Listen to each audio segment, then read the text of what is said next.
Bueno, buenas tardes.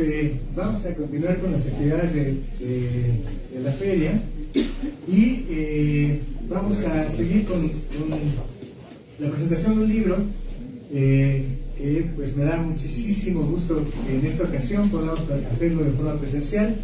Es una compilación de queridos amigos que además de eso pues se dedican a hacer investigación bastante seria y pues eso, con años de dedicación y trabajo en comunidades, en archivos y pues también en diferentes espacios de seminario, de interlocución con estudiantes, investigadores.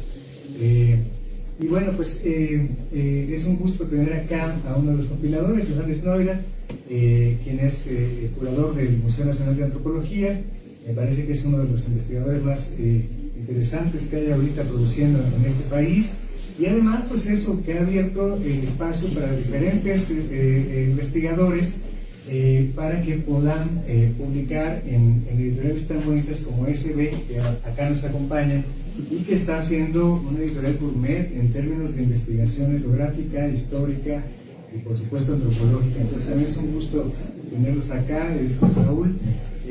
Y bueno, pues ya para no quitarle demasiado tiempo a los presentadores, bueno, a nuestra presentadora, pues tenemos la dicha también de que en esta ocasión Elena Maldonado Gotti, que practica el psicoanálisis acá en Ciudad de México, ella es miembro de la Escuela Académica de Psicoanálisis y pues que ha sido una querida compañera también del colegio acá, nos ha apoyado en un montón de cosas, así que pues tenemos el gusto de tener esta presentación y espero que podamos dialogar un poquito también con ustedes.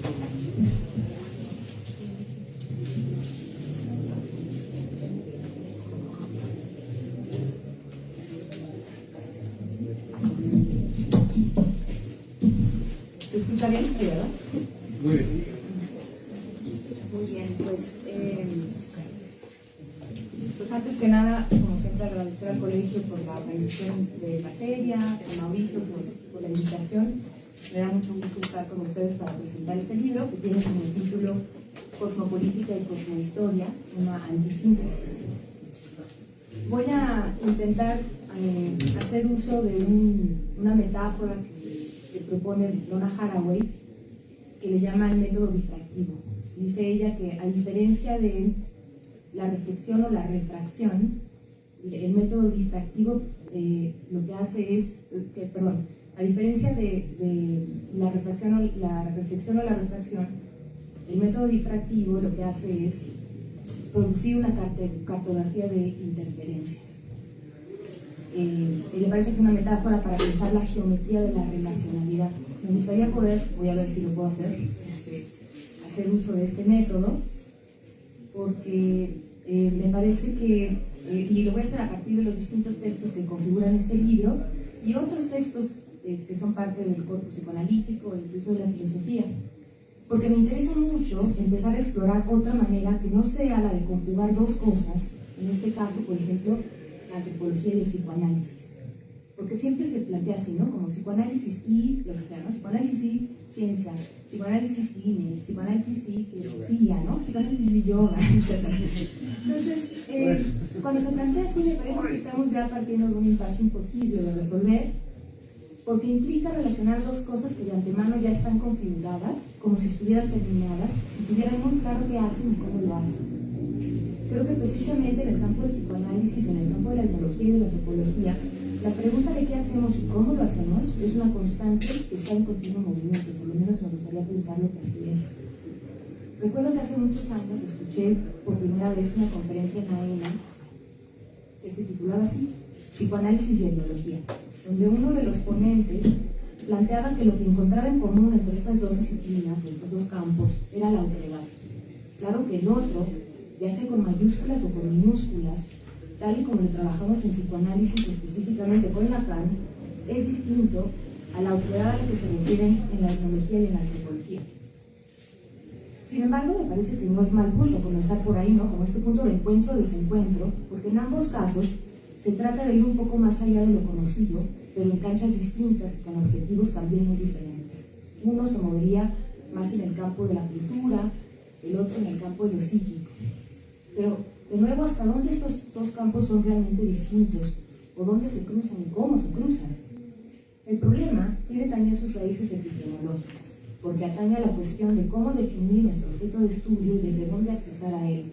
Sin embargo, otra vez, ¿no? Planteado así, el problema no tiene mucha salida, porque ya de entrada suponemos lo que es conocimiento, lo que es objeto, lo que es sujeto, lo que es cultura, lo que es naturaleza.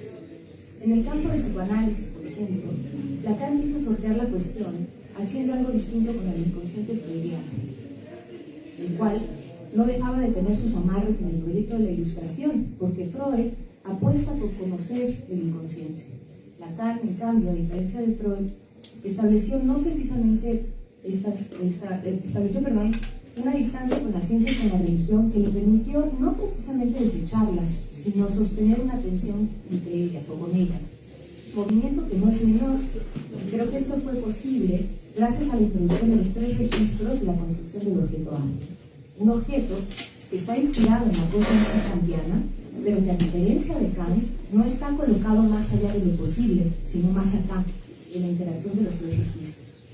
A este objeto lo conocemos en psicoanálisis como el objeto causal del ser, un objeto que hereda las paradojas de la cosa kantiana, la cosa en sí kantiana, porque no es un objeto del mundo y es irrepresentable, pero sin embargo, paradójicamente lo hemos nombrado y llamamos la cosa en sí. Este movimiento tergiversa la idea, el objeto A, este movimiento tergiversa la idea del mundo kantiano. Sin embargo, esto que estoy queriendo resumir en unas cuantas líneas, le tomó a Lacan muchos años, y creo que aún en nuestra práctica no ha llegado hasta sus últimas consecuencias. Es decir, no se le ha dado su justa dimensión porque suele coagularse en una serie de fórmulas inertes que la gente repite sin siquiera dar cuenta de lo que implican. Además, en el mejor de los casos, en donde este movimiento nos permite en ocasiones movernos en otras coordenadas que no son las del dualismo moderno, en nuestro campo se ha pensado muy poco en la posibilidad de que existan otros mundos que no sean kantianos. En este sentido, al colocarnos, como decía Freud, del lado de todo aquello que Kant desechó, no dejamos de estar en oposición a ello. El tema de este libro es precisamente uno que se desmarca de la lógica, que desemboca en la síntesis y que prioriza la unidad y explora la multiplicidad radical.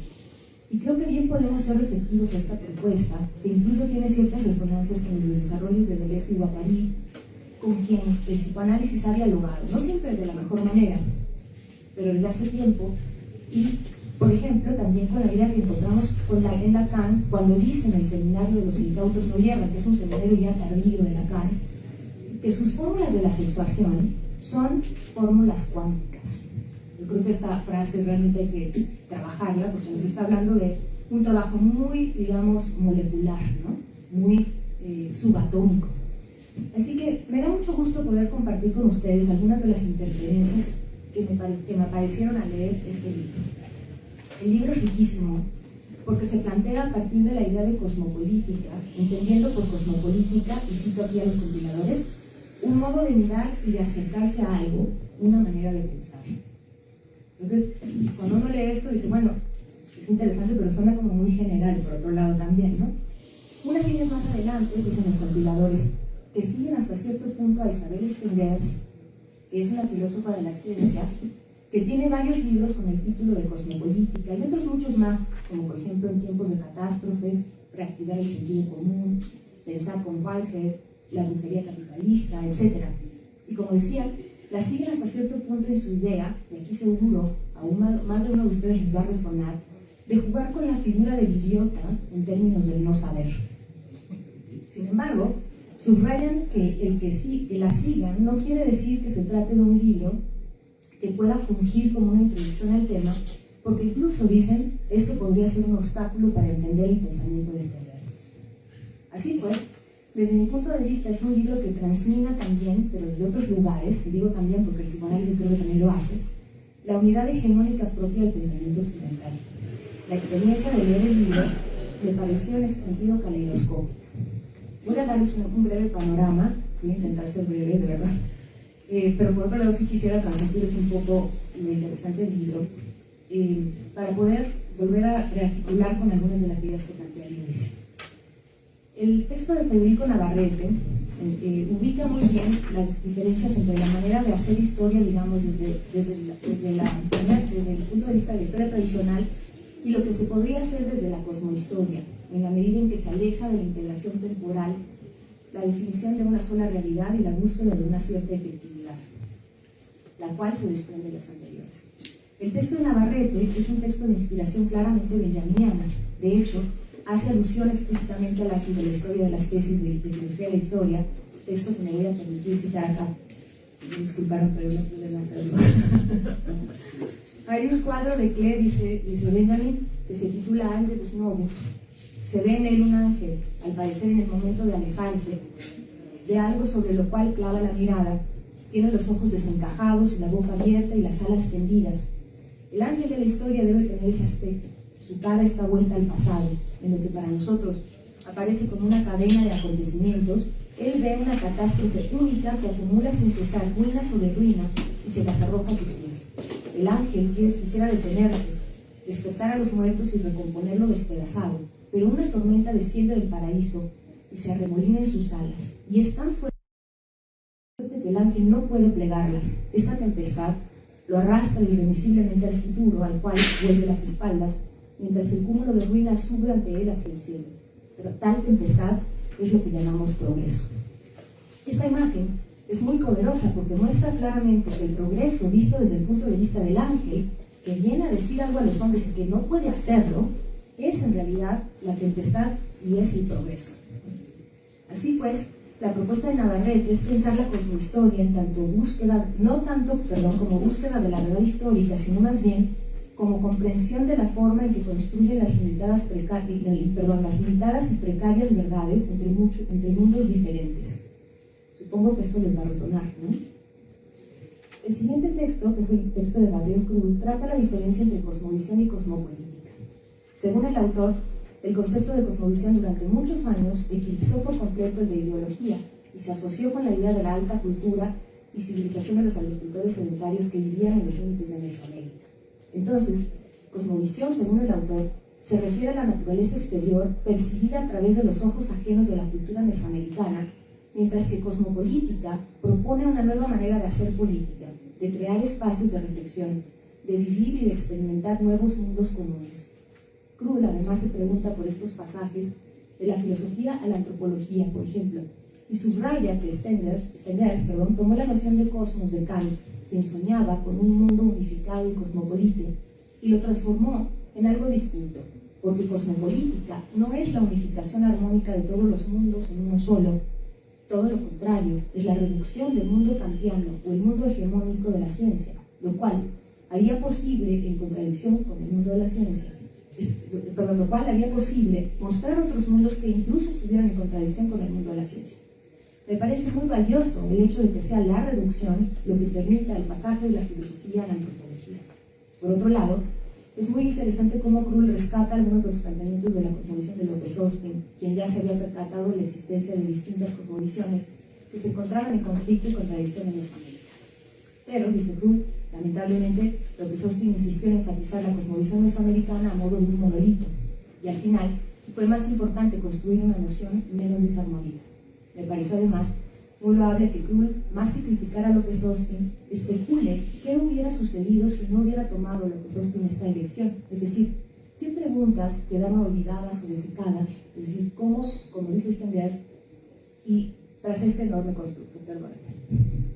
El texto de Marcio Goldman también es muy interesante, porque desarrolla de manera crítica los términos de sincretismo y mestizaje en Brasil, término que ubica desde un principio como proyecto del Estado, pero que luego, a través de 3 casos, ilustra muy bien al lector sobre cómo existen una serie de maneras muy distintas de pensar y de ser. Por ejemplo, el caso presentado por una investigadora de un movimiento cultural o un grupo afroindígena, cuyos miembros se pensaban a sí mismos así como afroindígenas, lo cual no deja de ser muy interesante. La investigadora se dio cuenta de que el término rebasaba por mucho la definición de una identidad fija y que el término podía significar una forma de descendencia, un origen explícitamente reconocido como mítico, una forma de expresión artística, y que la relación entre afros e indígenas no es solo de proximidad, sino que es una encrucijada. Así pues, Goldman puntúa que lo que está en juego es un procedimiento epistemológico político y que se trata de un antisincretismo que no defendería la pureza, sino que es una apertura para el carácter analógico no digital de las mezclas, así como para el elemento de indeterminación que implica cualquier proceso de mezcla. La parte más interesante de este texto consiste, desde mi punto de vista, en que el autor ubica que hay términos que son utilizados de manera tal que reflejan la teoría de la variación, es decir, que los seres que habitan estas ontologías no existen en estados fijos, sino en lo que podríamos llamar, dice él, modulación. Un cabloco, por ejemplo, puede aparecer como indígena, o como Eshu, o bajar como Orisha, de tal manera, dice Goldman, que el conectivo I nunca se convierte en es. ¿No? Puede ser indígena y afro, y Orisha, y no hay necesidad de una identidad fija.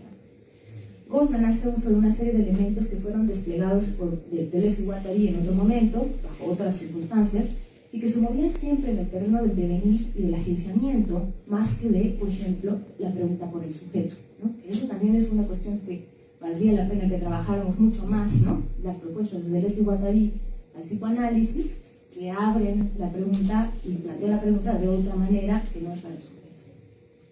El texto de Alejandro Fukigaki sumerge al lector en la muerte entre los rarámuris, y lo hace de tal manera que queda claro que aunque la muerte sea universal, eso digamos es como un punto común, la muerte es universal, ¿no? Pero las formas de entenderla, vivirla y tramitarla son radicalmente distintas. En el caso de los rarámuris, hay que partir de que para hacer a una persona rarámuri debe contarse, dice Fukigaki, con el alewa, que podría traducirse como vida, respiración, alma, espíritu, y después con el repocará, que podría traducirse como cuerpo, y, otra cosa muy importante, con la pertenencia de manera activa a una red de convivencia con otros rarámuris dentro o fuera de la Sierra Tarahumara, ¿no? Me parece que el reto con eso es cómo mantener esas discrepancias, esos abismos entre la traducción, ¿no? Porque rápidamente entonces decimos, sí, claro, ¿no? La persona entonces consiste en alma, cuerpo y vida colectiva, ¿no? Pero no es precisamente eso, me parece que tiene su particularidad, ¿no? Y Wiga dice, es el principio de vida dado por Onurame, y todo ser vivo lo posee. Y una vez insuflado en el cuerpo de una persona, es llamado Alewa. Y este es el que proporciona las capacidades oníricas del habla, del pensar y de la acción. Y es interesantísimo cómo describe Fukigaki que entre los rarámuris hay una constante disputa por el alewa entre distintos agentes multiespecie, ¿no?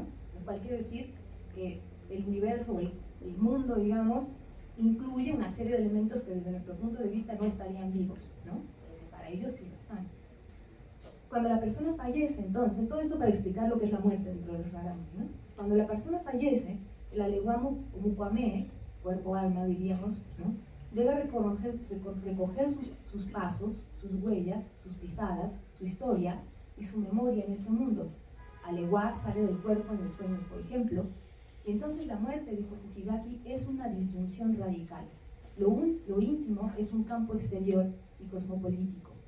Y supongo que esto también les ha de resonar. Y los vínculos con los muertos son venenosos para con los vivos. La intención de la fiesta, entonces, es colaborar para que esa persona deje este mundo y al mismo tiempo convertirlo en una persona inidentificable, es decir, en un no pariente, ¿no? Al revés, ¿no? No queremos que estén aquí todo el tiempo, al revés, queremos que se vayan. Esto me hizo pensar en varias cosas. Bueno, el ritual es un momento de sintonía donde convergen los vínculos en un solo punto con la mayor intensidad para luego desaparecer. El texto de Fukigaki me recordó la expresión de T.S. Eliot, esa expresión que dice que se trata del punto fijo del universo cambiante, dice T.S. Eliot. Pero en este caso, un punto fijo que es efímero. Otra asociación que se me vino mientras leía el texto fue la de la referencia de la segunda muerte de Lacan y el desarrollo de Alush, quien lee a Lacan con el hinduismo, y entonces considera que la segunda muerte es la extinción absoluta, como lo plantean los hindús y como creo que están planteando acá también los rarámuris. El texto de Johannes Neurath, por otro lado, lo que hace es volver sobre el término de cosmopolítica. Nos recuerda que no todos los autores citan a Stengers y a Latour, y que de hecho en la primera no es fácil resumir a qué se refiere exactamente con el término. Por otro lado, critica la reducción que hacen algunos autores al pensar el término como la suma de sus partes, es decir, cosmos más política, sino que se trata de que ni el cosmos ni la política lo son todo. Además, surgen otros problemas que merecerían más tiempo, cosa que no tenemos, como por ejemplo, la idea de que la vida no es un fenómeno unitario y que la identidad es inestable, como bien lo señala ya también el texto de Matthew Goldman. Lo interesante, me parece, el texto de Neurath es cómo encuentran los Viharitari una serie de estrategias o de prácticas que resisten y que se oponen de manera muy peculiar a lo que con Foucault se ha llamado el biopoder. Dice Neurath, la complejidad ritual y ontológica vivida casi cotidianamente ayuda a que la comunidad tenga una cierta inmunidad frente a la lógica occidental del biopoder, que se impone por parte de la sociedad mayor, pero que solamente podría funcionar a partir de una homogeneización de las relaciones entre las personas y diferentes clases existentes, a partir de la adopción de nociones de vida compatibles con el naturalismo occidental y a partir de la aceptación del paradigma de la optimización de los recursos. Aquí la cuestión es que la noción de biopoder, dice Neurath, muy pocas veces es utilizada como herramienta de trabajo, porque las nociones de naturaleza y de vida entre estos grupos son muy distintas.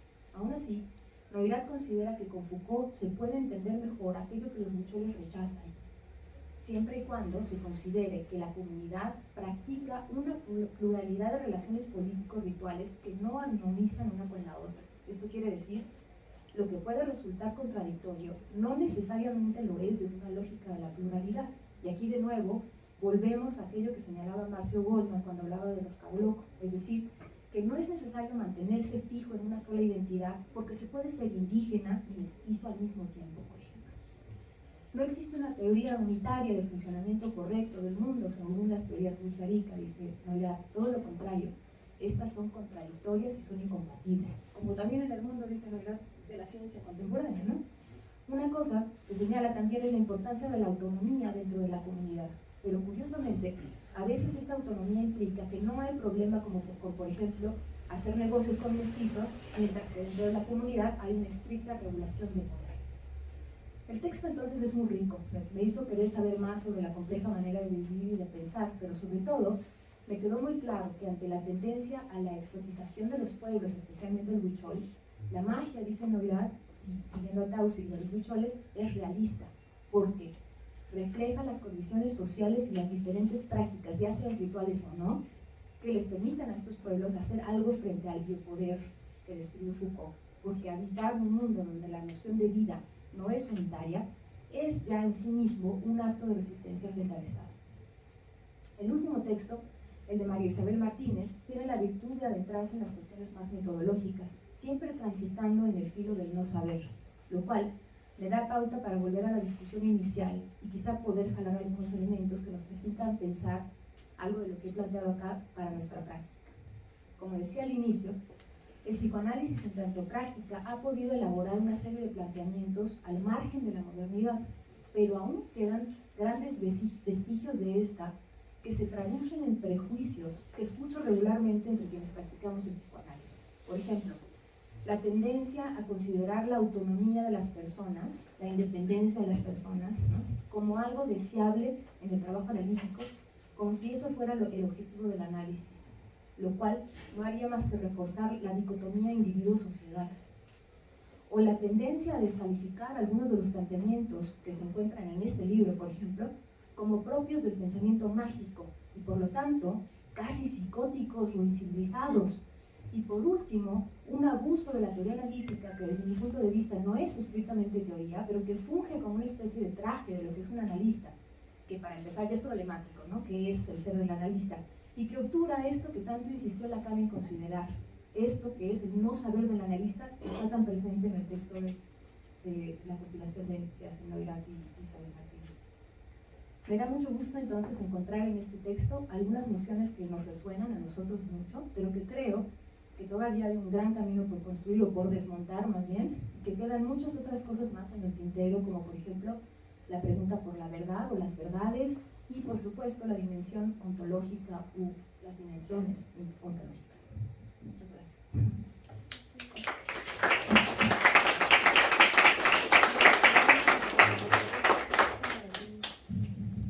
Bueno, pues le cedo la palabra a Johannes para pues, charlar y pues a ver si podemos platicar un poquito con ustedes. Sí, para mí es muy, muy bonito estar aquí. Ya presenté 2 veces libros aquí en línea y entonces ese lugar sí existe, no ni siquiera así como son unos youtubers así de... Pero sí es toda una escuela así, ¿no? Y espera, mano, vamos, espera. Me imagino que como les gusta la complejidad también a ustedes, ¿no?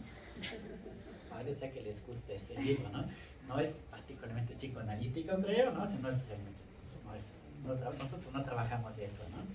Pero sí trabajamos como enfoques de la antropología que hay ahora, que son como más experimentales y sobre todo, bueno, es toda esa conciencia de crisis que hay, ¿no? Que afecta mucho la antropología, ¿no? O sea, la antropología ya no se puede hacer tanto, simplemente así documentar la danza de los no sé dónde y luego las máscaras de los, o sea, eso ya no, o sea, el interés por estas cosas ya se ha vuelto de repente como una cosa muy seria, ¿no? Ya no es así un pasatiempo bonito, ¿no? Sí es, pero estamos realmente llegando a un punto donde eso es súper importante para la sobrevivencia de, pues, por lo menos de los humanos, no sé si de todo el planeta, porque tenemos que aprender otras maneras de relacionarse con los seres del mundo, ¿no? Es súper importante aprender eso y estudiarlo primero, ¿no? Y luego pues desechar Occidente, ¿no? O sea, creo que sí estamos muy interesados en un proyecto de crear como todo, o sea, todo el Occidente echarlo al bote, a la basura y crear algo diferente, relacional, complejo, donde cabe la paradoja, donde realmente las relaciones están en el centro, ¿no? Las relaciones con los animales y con lo que llaman recursos, ¿no? Y con las plantas y con todo, ¿no? O sea, y entre los humanos entre sí.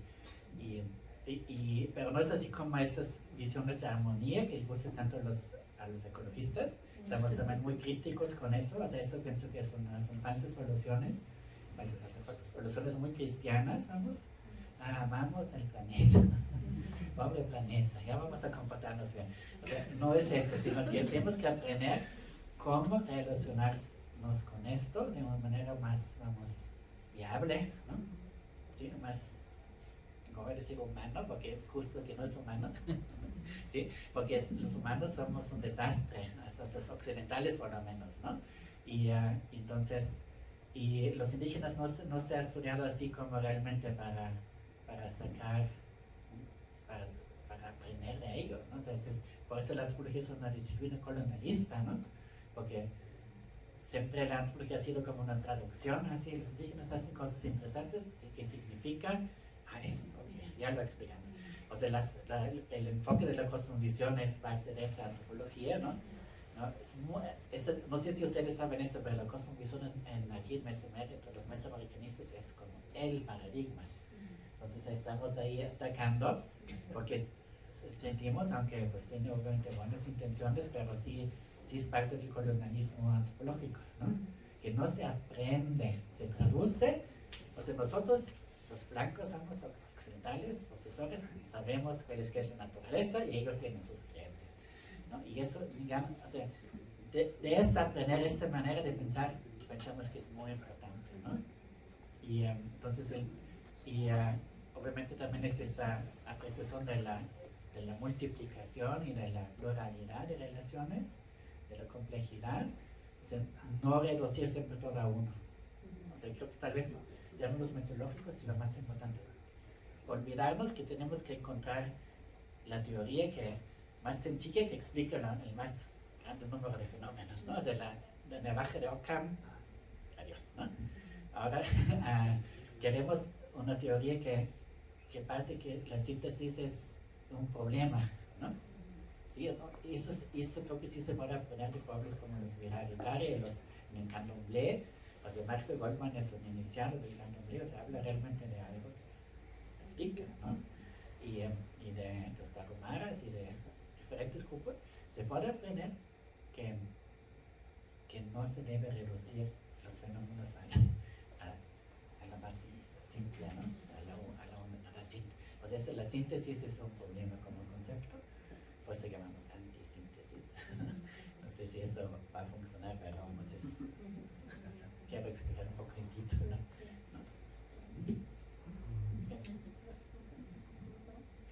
¿Listo? Bueno, pues no sé si podamos abrir un poco la charla. La verdad es que algo que está pasando, y no sé si lo comparten, se pone muy complicada la cosa. Imagínense leer Malestar en la cultura después de esta charla, ¿no? No hay cultura, no hay naturaleza, ¿no?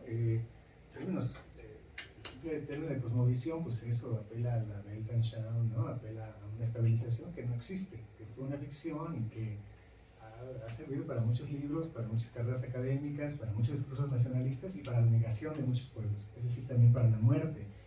Y es importantísimo, entonces, para sociedades como la nuestra, ocuparnos de eso y poder leer a Freud de otra manera, ¿no? O sea, para empezar, ¿no? Pero esto le pega a un montón de cosas. Y es del brazo de estos interlocutores, ¿no? De los pueblos que encontramos no solo en la sierra.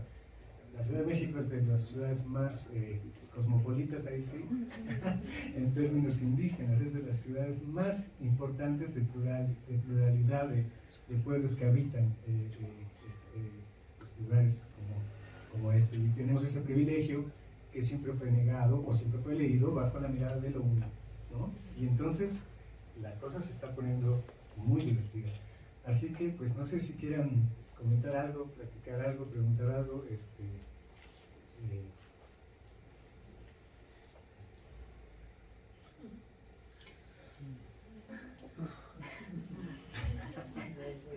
Quedaron mudos.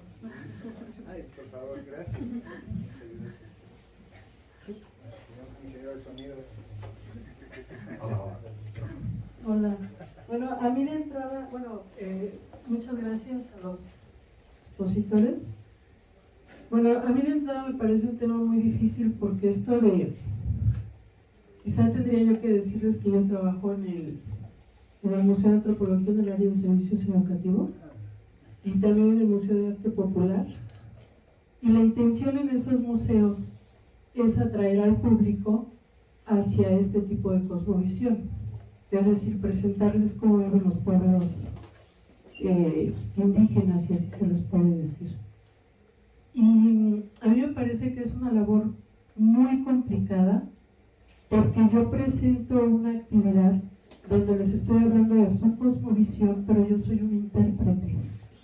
Entonces, cuando llaman a una persona que es de un grupo huichol a dar un taller de arte huichol, hay como una especie de falta de comunicación, ¿no? Entonces me parece que cuando entro yo como intermediaria, me siento un poquito como que estoy faltando, ¿no? Como que no, yo no soy huichola o de estos grupos. Entonces, no sé hasta dónde esto realmente sea viable de hacer como toda esta integración, si esa es la intención. Y qué tan...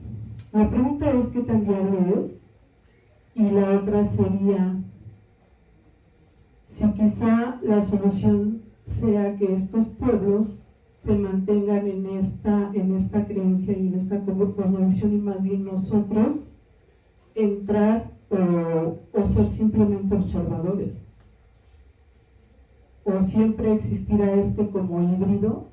No lo sé, o sea, me parece un tema muy complicado.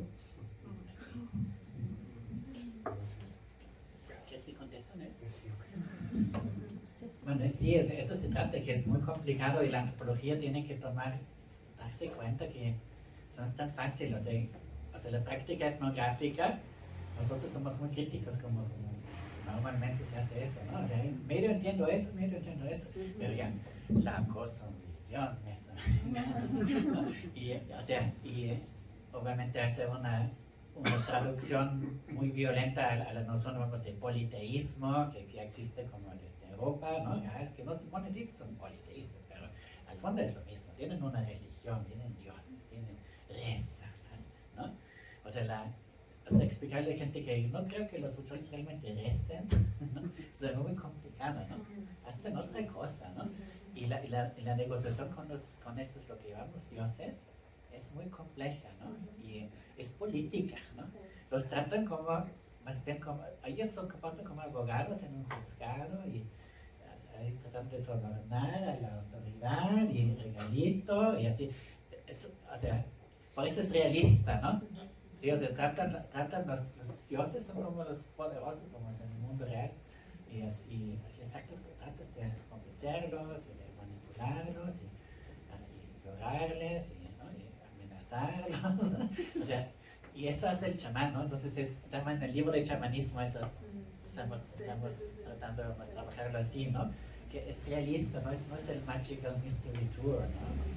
O sea, yo creo que el romanticismo antropológico, así, New Age, ha sido como un desastre, ¿no? Es muy racista eso, ¿no?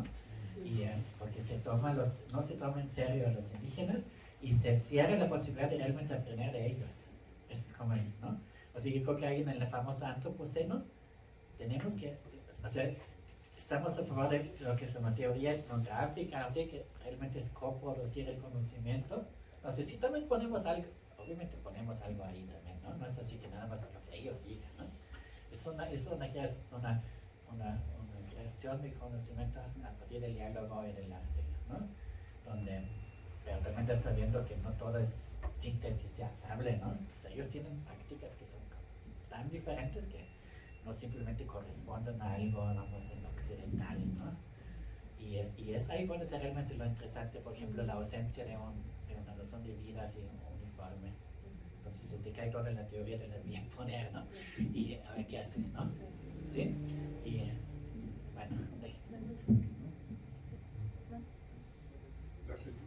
no, yo solo quería comentar esto que dices, que me parece muy interesante en el libro, que dices que los dioses, las deidades, son tratadas como casi como miembros de un cártel, ¿no? Y son así, eso, ¿no? Que hay que estar bien con ellos, ¿no? O sea, se comportan como unos criminales, en realidad, no son para nada estas deidades romantizadas, ni nada, ni buenas en sí mismas, ni mucho menos, ¿no? Y otra cosa que yo quería jalar un poco hacia lo que hacemos es que me recuerdan un poco esta discusión que en algunos otros momentos hemos tenido sobre cómo ha habido también un trato similar con las debidas distancias con la locura, por ejemplo, ¿no?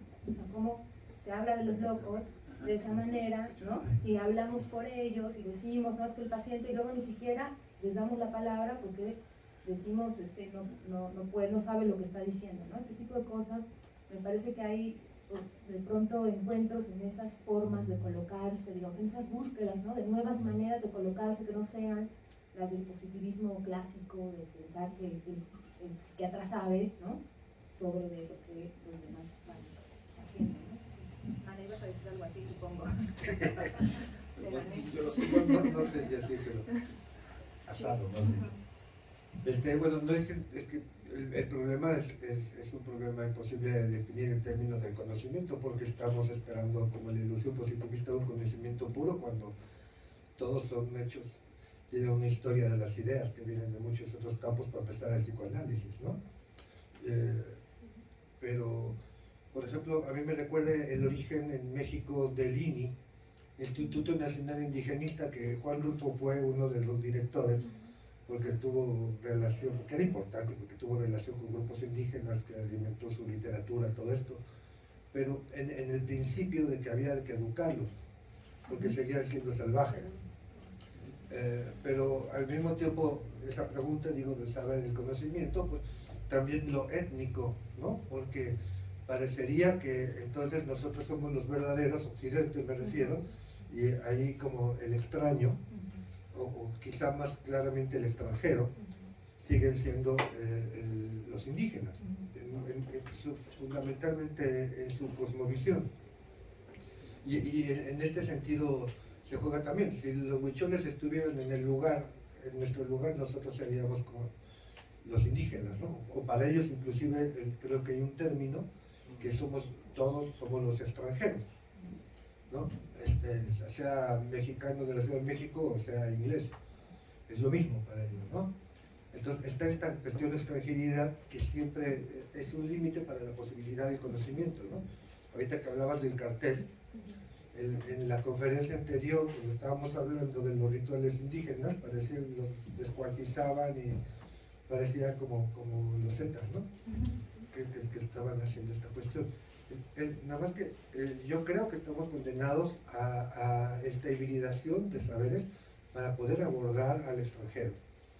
Y empezando por nosotros, como el inconsciente, como dice Pierre Fedida. Sí, es que yo creo que ahí hay como un problema que intentaba también pues como subrayar en lo que leí, que es epistemológico, ¿no? O sea, yo sí creo que en el psicoanálisis con Lacan hay como realmente una configuración distinta, una búsqueda de salirse de los paradigmas modernos y plantear las cosas no en términos de conocimiento, ¿no? Por eso decir, no, se trata de un saber, pero es un saber diferente, ¿no? No es un conocimiento, es un saber que tiene unas cualidades bien locas, el saber psicoanalítico, o sea, no se puede la idea del objeto A, por ejemplo, ¿no? Es un objeto representar, son coordenadas realmente, absolutamente locas, y que sin embargo, aún no llevamos eso a las últimas consecuencias.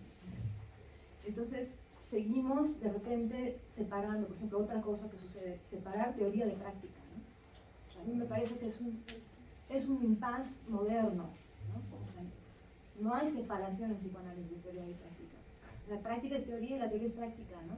Sin embargo, hay conceptos. Entonces, ahí tenemos un asunto. Bueno, pero ¿qué tipo de conceptos, no? A lo mejor tenemos que empezar a buscar nuevas maneras de hablar de otro tipo de conceptos, ¿no? De otro tipo de unidad, si es que se puede hablar así, ¿no?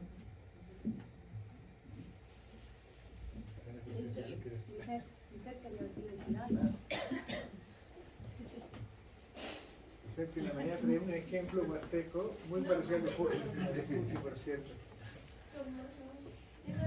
Es una pregunta un poco absurda, pero también un poco provocadora, porque bueno, me queda claro que se puede llegar a tener esta confrontación que haga ver cómo esos otros saberes se configuran de veras de formas tan radicalmente diferentes, ¿no? Que creo que no solo pasan por el hecho de que uno lea ciertos autores, sino también pues por lo que uno vive, ¿no? O sea, en general. Pero bueno, la pregunta es, a la luz de este cruce del que se está hablando, si considerarían, sobre todo Elena y Mau, que de alguna manera sería una buena idea que un antropólogo pase por un proceso de análisis como para poder, claro, ¿no? Porque digamos por los efectos que el análisis tiene justamente en la relación con el saber, ¿no? Y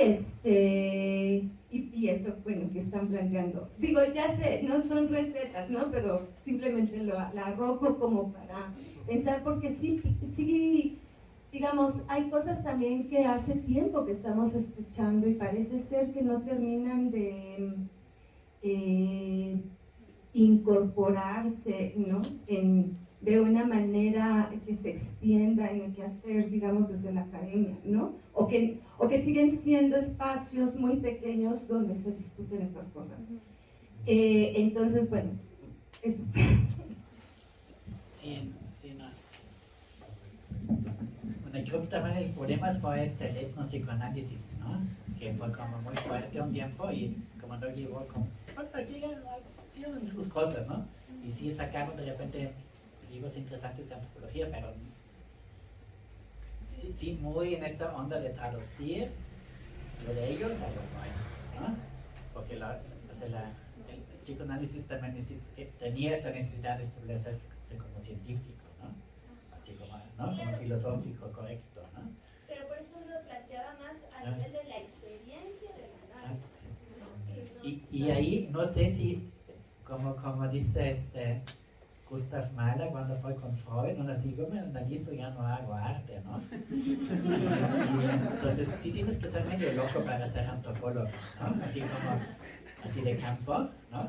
Digo, yo creo que los antropólogos del grupo aquí son gente que hace mucho trabajo de campo, ¿no? O sea, Y eso es una locura, ¿no? Esto es algo como súper imposible y muy experimental con uno mismo, ¿no? Como que el going native, ¿no? Digo, a mí me encanta, pero es... Sí, o sea, no es, yo si fuera hubiera sido un poco más cuerdo, hubiera estudiado otra cosa.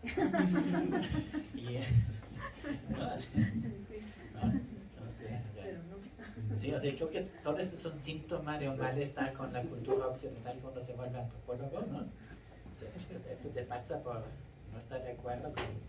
Por ser un outsider, ¿no? Sí, aunque no quiere ser así bien comportado. Sí. Y pues luego, pues... Sí. No. ¿Sí? Sí. ¿No? Hablábamos un poco de eso como lo que proponía de Bejoven, ¿no? De la ansiedad al método, así. Pero hay algo curioso, nos apareció en una presentación de este libro, por cierto, en el Museo de Antropología François Batán. Un saludo a François. Y se sacaba mucho de onda, por ejemplo, con cosas como la que acaba de decir Elena con lo del concepto. Y yo veo que, por ejemplo, muchos psicoanalistas hablan de los conceptos psicoanalíticos y no tienen ningún pudor, ¿no? O sea, como si fueran conceptos de cualquier disciplina, así en el peor de los sentidos, o ciencia, ¿no? También en el peor de los sentidos. Y pues miren, algo que creo que pasa acá, ¿no? Y eso se lo podemos compartir a Johannes, es que muchas gracias a Eduardo, gracias a Virginia, este colegio es de los pocos espacios de psicoanálisis en donde leemos antropología de a de veras. Y acá, pues justo leíamos parte de la imaginación conceptual de Viveiros de Castro. El problema no es el decirle concepto a los psicoanalíticos, pero no podría ser cualquier concepto, ¿no? Entonces tendríamos que pensar el concepto del concepto, a la manera como está haciendo la antropología contemporánea. O cuando leemos a Anna Singh, ¿no? Hacemos un curso con la Ana y estaba Lalo acá. Anna Singh habla de los términos y los nombres, incluso de los pueblos, como fueran formaciones de compromiso. Que tienen que estar siempre deviniendo a la manera de Marcio Goldman. Entonces tus nociones acaban siendo siempre moduladas. Es el nudo borromeo, ¿no? O sea, la gente habla del nudo borromeo como si fuera algo, el emblema, ¿no? Casi y pues es un problema porque aparece de varias formas en la enseñanza, ¿no? Casi todos los términos en Lacan siempre tienen variaciones dependiendo del momento en el que estaba, la ocurrencia que tenía, el mal chiste parisino, su mamonería del momento, ¿no? Es bien difícil siempre Lacan en eso, ¿no? Y es muy curioso porque nos pasa mucho como los antropólogos. Hablamos de chamanes y parece que estamos todos de acuerdo con los siberianos de Mircea Eliade, cosa que Johannes está ocupado de tirarle mala onda en varios libros. Uno de ellos, por ejemplo, está acá, que se llama Someter a los dioses, ¿no? Dudar de las imágenes. Y creo que en ese sentido hay algo que no sé si también lo comparten Elena y Johannes, pero me parece que los antropólogos están haciendo cosas muy semejantes a lo que estarían haciendo muchos analistas cada vez que hablan de nociones psicoanalíticas, ¿no? Que no acaban siendo meros conceptos, pero que sí ayudan a cierta transmisión, aunque siempre tienen que ser fragilizados por el caso por caso. Y eso me parece que en términos científicos es bastante complicado, pero está resultando muy generoso, al menos para la política contemporánea en términos climáticos y en términos de luchas autonómicas. Nos parece que este país, por cierto, es vanguardia a la fecha, ¿no? Pero bueno, no sé si alguien más quiera comentar.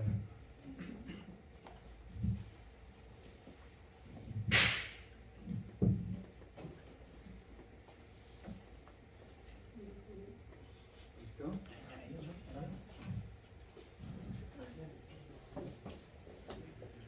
La última y nos vamos.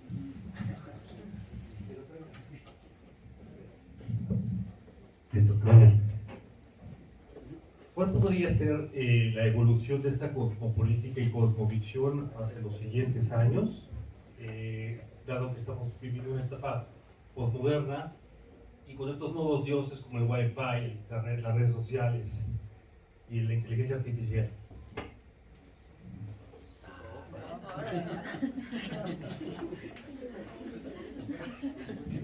Eso es para ti, Johannes. Eso es para ti. Y porque la humanidad tiene unos cuantos años más y después otros toman el relevo, ¿no? No sé, ¿quiénes son la siguiente especie dominante de la biosfera que queda, vamos? ¿No? Y ya nadie se va a preocupar por nosotros. O sea, no sé, no. Es muy difícil pensar en el futuro hoy en día, ¿no? O sea, sobre todo, yo creo que se necesita mucho más radicalismo pero somos muy cómodos también, ¿no?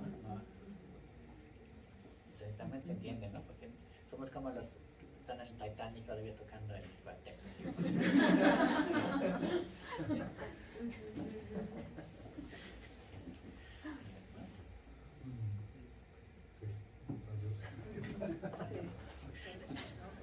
Bueno, pues muchísimas gracias. Gracias a Carlos.